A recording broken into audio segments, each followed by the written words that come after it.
I'm a sucker for creativity. Anything which makes a dent in the universe, something which is off pattern but makes sense if you make that lateral jump.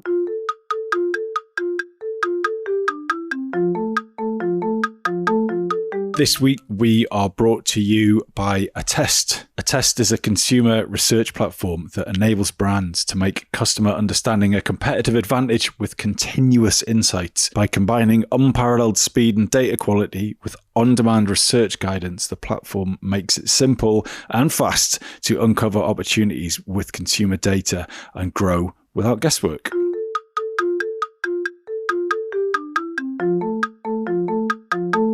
Hello and welcome to the Shiny New Object podcast. My name is Tom Ollerton. I'm the founder of Automated Creative, and this is a weekly podcast about the future of the marketing and advertising industry. Basically, every week I get to speak to someone exciting and pretty senior from the industry about what they think their vision for the future of the industry is, and this week is no different. I'm on a call with Mohit Arora, who is Global Digital Marketing Lead for Mars Petcare Nutrition and a client of ours. So I have to be a bit nicer than usual, maybe behave myself. But Mohit, could you please introduce you and what you do to the audience?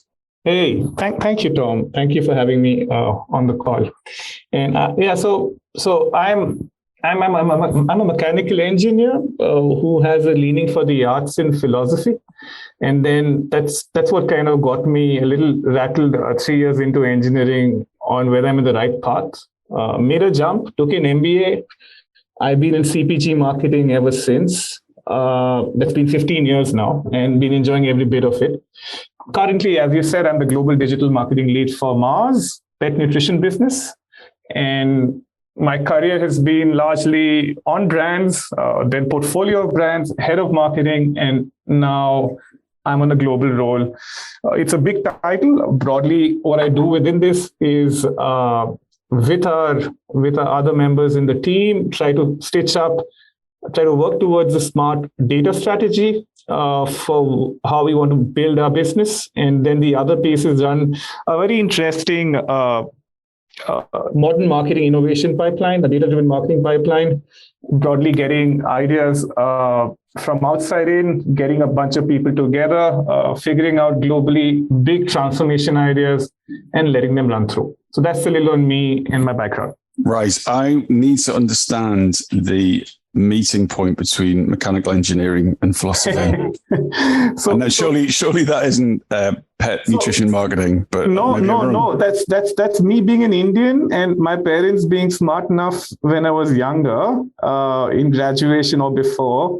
So I always had a heart for literature, and my father's an engineer. And then somehow I also enjoyed a bit of science. So the options I gave him was after I finished my schooling, I take up the sciences or I take up literature. He rubbished literature for me, saying, "But you won't make any money." And on the science.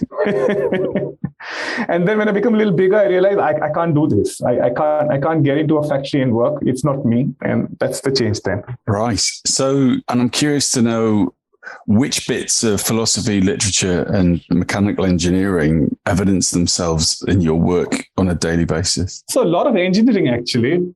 The whole process piece, running a strong, smart process is a fair bit of an engineering brain. So I can lean back on that quite a bit. Philosophy, consumers. So, I really like the fact that it's a cliche, but true for most marketers when they love what they do. I like to understand and see how you change behavior en masse. And I think philosophy kind of touches some of that, and so do the arts. So, yeah.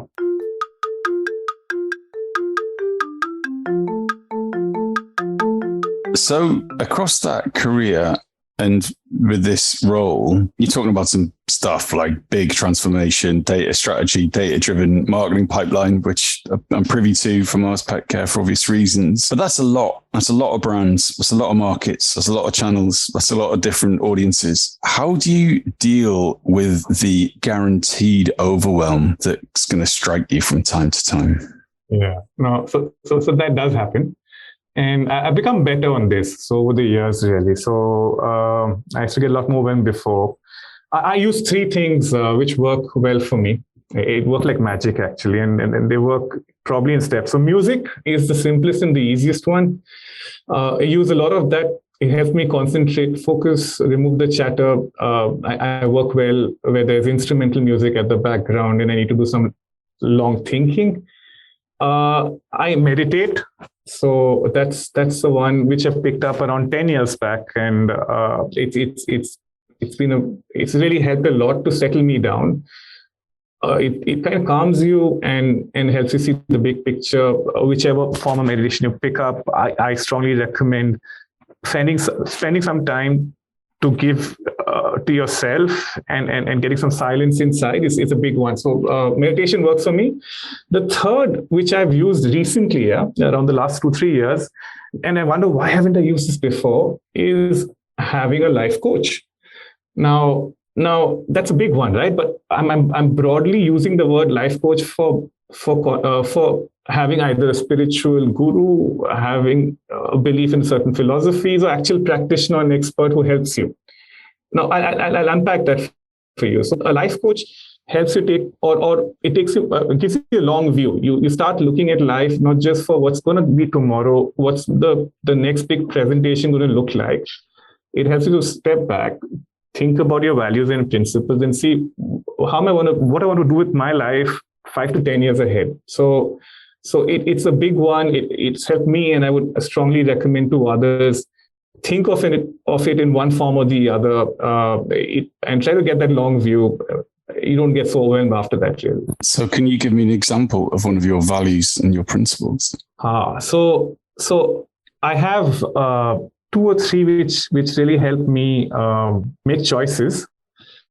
One is I'm a sucker for creativity. So anything which makes a dent in the universe, something which is off pattern but makes sense if you make that lateral jump, gets so. And that was right from childhood. So from the books I read to work I do now, is one of them. It's not a typical value. People talk about others, but this is a big one for me.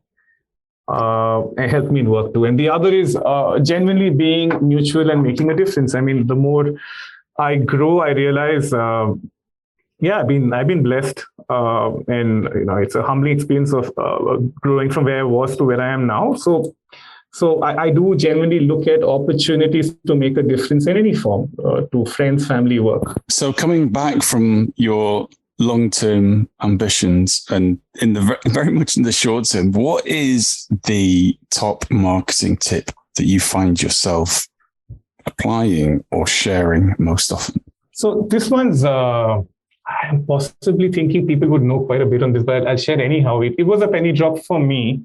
It was Byron Sharp's Laws of Growth, the book, right? And there was this one piece which I kind of hold as a marketing tip for any kind of campaign, media, content I work on, which is on put your maximum effort on driving your penetration or reaching out to your category audiences. Make that your primary growth driver.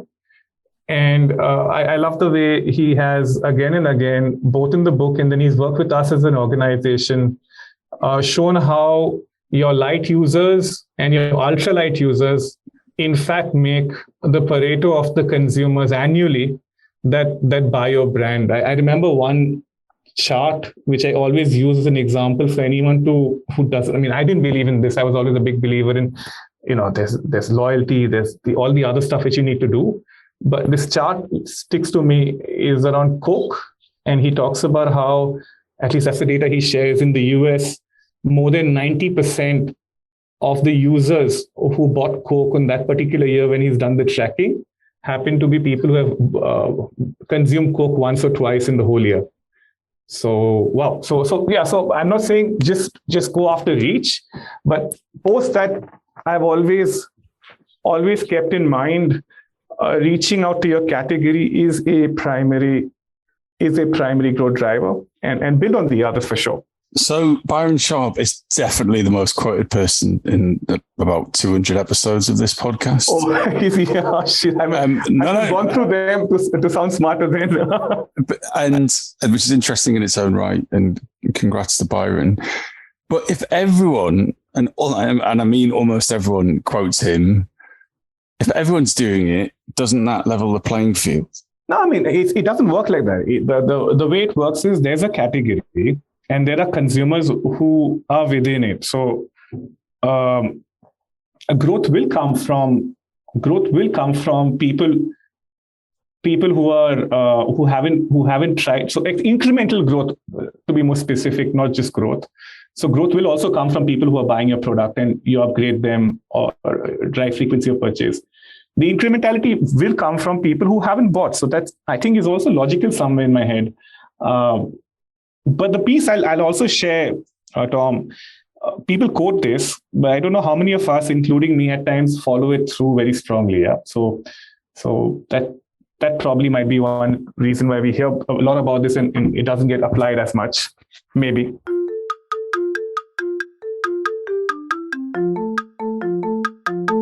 This episode of the Shiny New Object podcast is brought to you in partnership with MadFest. Whether it's live in London or streamed online to the global marketing community, you can always expect a distinctive and daring blend of fast-paced content, startup innovation pitches, and unconventional entertainment from MadFest events. You'll find me causing trouble on stage, recording live versions of this podcast, and sharing a beer with the nicest and most influential people in marketing. Check it out at www.madfestlondon.com.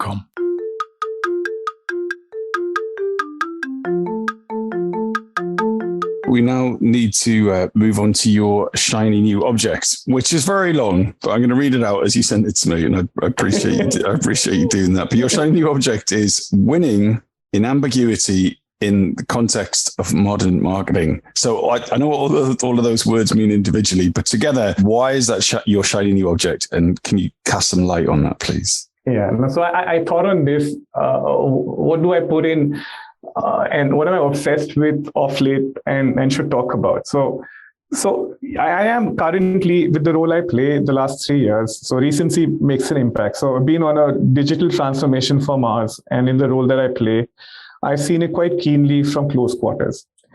And when I talk to my colleagues or I read stuff up, I mean, there's this whole piece which keeps coming back, the problem statement on ambiguity, right? So I think it's a problem of two things. It's a problem of many choices, and it's generally there. There are lots of noise, lots of choices in media, content, and tech. And to make things worse for us as marketers, it's changing every 6 months. So that's one, which makes it difficult to manage.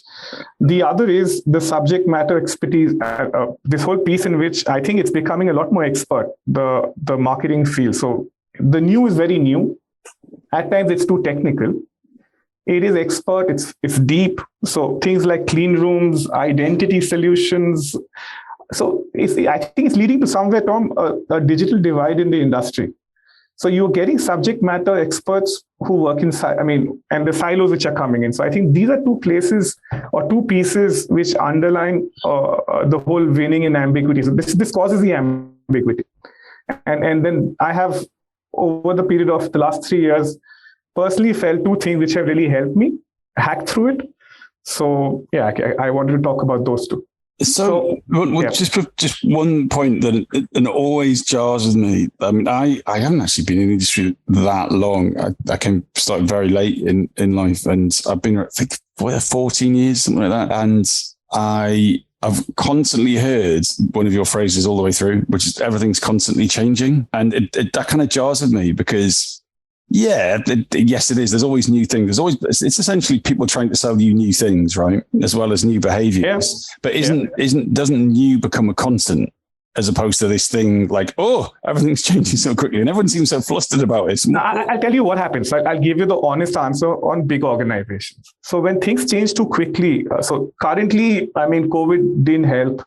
There was a consumer shift which happened. I won't paint the picture of how the changes happen, but there's consumer and media and the privacy is changing stuff again. So there's a fair bit of change. Now, I agree the change is constant, but in a larger organization, how do you then scale? How do you scale a good solution rapidly across the business? And how do you make some choices if there's so many different guys coming and selling their way to you, Tom? So I think it's a genuine problem, and that's the reason you hear us cry so much about it. It is somewhere, it becomes difficult on how there's just too many people coming in and sharing, this makes sense for the future, this makes sense. Yeah, consumer doesn't change. So I mean, broadly, consumer behavior does not change. It makes some change, jumps and changes occasionally. And as I said, COVID was one of them, which shifted people a lot more online, both consumption and commerce.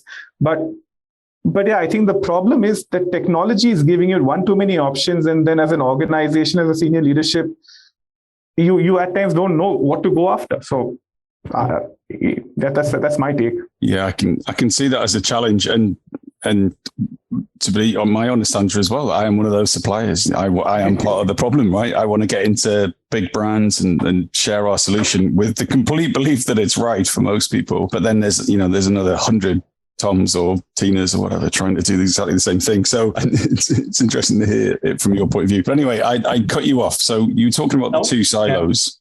Yeah. So no, I'm saying, I think there are two hacks in my head, and one I use very often. It's one you can use on an individual level. So to reduce the number of choices, I try to use a mental model or a discipline, and I'm labeling what I'm going to talk about as question compass.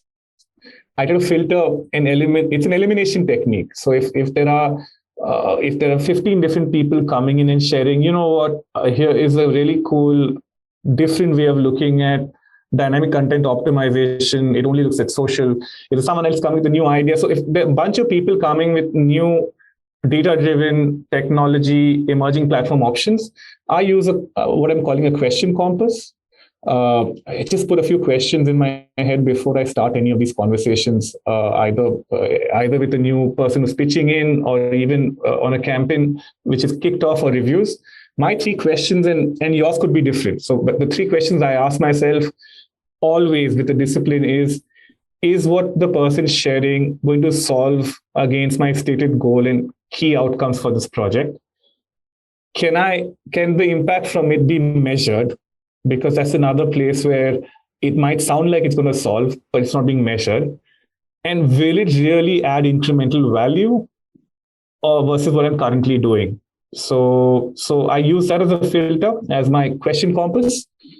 The trick I'm trying to share out with you and your audience is keep going back to your initial plan and the outcomes you're wanting to reach to. Because more than once, in my own personal experience, you do end up looking at options which might not answer that question. And a good analogy is your shopping list. When you go to a shopping mall, and if you're a shopaholic, right? So you have limited money and time. You want to make sure you get to the right stuff. Do you keep a list of things you had to buy in front of you while walking across the store? So it helps me personally, and it's the discipline more than the mental model. It's something people have used often, but that's helped me on the problem of many choices.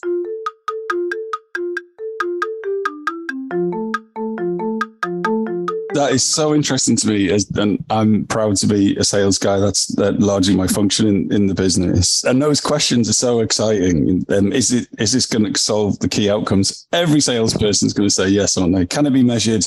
Certainly in digital, you'd hope so. And it's not true. So okay, tell me. So take examples. So take say influencers, yeah. Give me an example which you want to take on this. So I can help you with this a little better with an example.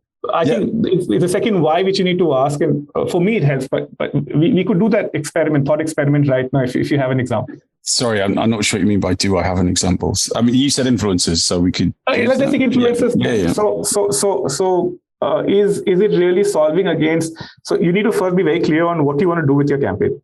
So is it a campaign which is driving a relevance and or a purpose shift, or a action which is direct sales? Now you need to see whether, say, influencers help in solving that particular problem. You might say yes, they do. I mean, you have this whole social media influencers who and then there's a fair amount of them who end up pushing to sales. Can the impact be measured? For CPG, it becomes a little more difficult to measure influencers, because if you look at it, say, I use an influencer, it is getting better now, but I think it is still difficult to measure exactly what sales value have you got basis the person who the influencer you brought in. The way we generally do it is probably more input led. We look at what's the incremental reach. If it's a celebrity or someone, we're getting how many people in his space. So it does not always clearly have a measurement. And help me if you have one on influencers, which we currently don't, and especially if it's to do with moving a top funnel action that you want to do with your brand. And the kicker is the versus question. So versus what you're already doing, how and where does it add value? So I get my generally clarity comes in there. I get an answer and then I push whether that answer really adds back or not. So I'm so tempted just to wade in on that with my point, but I have to remember that we're doing a podcast and not a conversation between our two businesses. But loosely on that one, from the influencer's perspective, it's obviously all down to objective, right? If you're trying to, if it's bottom of funnel and it's sales, then I know is it couponing? Obviously, we're seeing TikTok shopping emerge at some point, so, or like pixels on Meta or whatever it is, that's relatively easy. And obviously you can measure like site views or quality site visits. But I think the interesting thing about top of the funnel is the completion rate of that content. So if you, to your point, if you weren't doing it, then you'd have your content, you'd have your ads, whatever they would be, without influencers. So whatever, let's not get into the detail of what's in your ads, but you know that, and the audience can imagine that. Whereas does an influencer increase the view-through rate? Does it increase the view completion rate? Because that is attention, and attention on the brand, I believe, increases the likelihood of trial. The likelihood of trial increases the penetration, going all the way back to Byron Sharp. So within an influencer perspective, I think you can measure it all the way through the funnel. The problem we have with and I mean, we're getting to discussion, but if I was to just close on that quickly, I think this whole piece on view-through rate leading, so whether view-through rate should be equal to, it's engagement, I guess. So no, I think you make a good point there. So I hear you on that one. But I enjoyed that. That was a good little exercise. So I think we so 2 hacks. So we've done the question compass, which is excellent. What is the other one? So this is on an organization level, not for the individual, I think. And some organizations are doing this, and others aren't. But I think the innovation on your data-driven marketing or modern-day marketing, I think needs to be split into 2 groups. And it goes back to the problem statement. I spoke about problem, many choices. And I spoke about this whole fact that there are subject matter experts and there's silos coming up, right? So keeping that in mind, the 2 groups would be, broadly, there should be one team, a separate team, which is protecting the core, which is looking at 1 or 2 years ahead. And that's pretty much it. They don't look further ahead. And then the other, who disrupts the future, who looks 3 years and further up the horizon from a time frame perspective. The double click on this is, now each of these groups should have different experts, and that's where I think we at times miss out. So different experts, different budget holders, and KPIs to what success looks like. And this will help, if you can kind of split it between the time horizon, it kind of solves in a big way. Amongst all the choices you have, some of them answer very well on the 1 to 2 year horizon, others answer better with 3 years plus. So a good example is probably looking at, you're delivering addressable content with DCO could be protect the core, and something to do or anything to do with a good fun word meta. So creating an experience of managing a virtual pet on metaverse could be something which is to do with disrupting the future. So time horizon, I have a big belief that the budget plays a big role. So how do we, on protecting the core, how does the budget become, it probably is a part of your yearly P&L, but when you look at disrupt the future, you need to look at that budget as a CapEx, and you need to give it as an organization, depending on how hungry you are for disrupting the future, 2 to 3 year horizon. and then not say, and then within that, I mean, the way I would kind of do the KPIs is on protect the core. I would look at sales and ROI if you're an evidence based like we are as an organization. And when it comes to disrupting the future, I would say, why not look at a different KPI, which is looking at the overall cost of all the tests that you have done in those 2-3 years, and the incremental sales those particular projects have got you, and see whether it nets out or not. So rather than picking each project and wanting to give it a attribution to sales immediately. So there's a budget play, there is a time horizon play, which will help in splitting it. And on the second question, which problem I put in on my the statement on ambiguity, which was subject matter expert in silos. I think you need different teams. You need different resource. So in the first case of protecting the core, yes, the organization team, the marketing teams, your line agency, your JBP partners. When it comes to the disrupting the future, you need to then look at probably 1 or 2 people from within the organization who are experts, broad-based ones, and look actively for partnerships outside and external consultants to help you sort that out. And that, to my head, helps a lot in making sure the right people are answering the right questions. So that's what, yeah. Something that came to mind when you were sharing that point was Jeff Bezos said, probably quite a long time ago now, but it always comes back to me. He said that we stopped thinking about what will change at Amazon and start focusing on what won't. And for them, it's people want cheaper stuff and they want it quicker and they want a great experience. Like it doesn't, like any version of the future, metaverse or otherwise, or multiverse, whatever it is, those things aren't going to change. No one's going, we really want it to be harder or more expensive or slower. And so all their innovations center around that. So I wondered, does that kind of thinking get applied to the way that you remove ambiguity from the market? So the trouble with that is, what if we say, let's take that forward. So in the Jeff Bezos example, if someone said, let's see how metaverse can solve for the problem of conversion and engaging people and bringing them onto the portal and sales, you might not, the problem of, do you have the right set of people working on it then? And that's why I said resources need to be different on disrupting the future versus getting your core right. B, on budgets, a lot of time within organizations, we tend to want, rightly so, to see evidence-based coming in as quickly as possible. In some of these projects, you need to fail, and you should be allowed to fail a fair bit because you're learning and it's a new space and it's developing. So would it be fair then to put projects, 3 or 4 of them, which are by nature on a technology which is currently, or by nature on a platform which is currently small in scale, to be done short term? So that's how I would think on that. I'm really disappointed that we're at the end of the episode now, and I would love to keep this conversation going. However, I've gone massively over time because I've enjoyed it so much. So if anyone wants to get in touch with you, how would you want them to do that? And what makes the perfect outreach message to you? So LinkedIn is good. And I can't find you on LinkedIn though. Like, do you have some weird spelling, or have your No. So I'm going to catch you there. So LinkedIn works perfectly. So it doesn't, it seems, but probably because I'm currently based out of India, and that's what I put on the. So I'm sure it has some kind of algorithm which pushes it down for you because you're based out of London. But yeah, so that should be the easiest way to get hold of me. And say you're curious about something, or you have a question, or you don't agree. I'm always happy to hear and learn. So fantastic. Well, look, thank you so much for your time. All right. It was a pleasure. Thank you.